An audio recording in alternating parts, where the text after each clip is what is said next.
You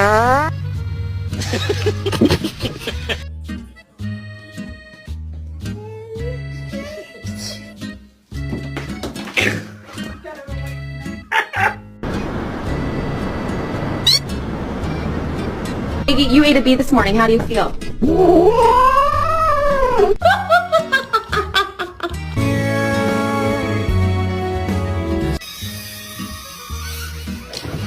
Marami.